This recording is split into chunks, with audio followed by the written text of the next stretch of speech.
जय श्रीराम मंडळी. आज आपल्याला पहिला कॉल आलेला. आपण चाललो होतो पहिल्या कॉलसाठी. जाऊन चेक केल्यानंतर समजलं की मशीन फिरत नाहीये आणि त्याला एरर येतोय.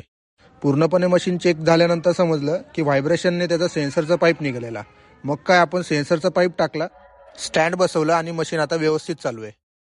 तो कॉल झाल्यानंतर लगेच दुसरा कॉल आलता.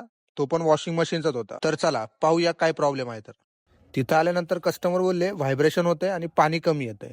मी मशीन चेक केली. चेक केल्यानंतर समजलं की त्याचा इनलेट फिल्टर आणि खाली लेवल नाहीये. लेवल केल्यानंतर आणि इनलेट फिल्टर साफ केल्यानंतर तुम्ही पाहू शकता आता मशीन व्यवस्थित चालू आहे. नंतर मला टीव्हीचा कॉल आलेला. 2 दिवस आधी मी टीव्ही फिट केला होता. तर कस्टमरचं असं म्हणणं होतं की मला इथून काढून इकडे टीव्ही फिट करायचा आहे, तो पण मुवेबल. मग काय, मी मुवेबल ब्रॅकेट कस्टमरने सांगितल्याप्रमाणे घेऊन गेलो होतो. तर हे बघा आता मी फिटिंग करतोय. फिटिंग केल्यानंतर पहा आता कसं दिसतोय तो.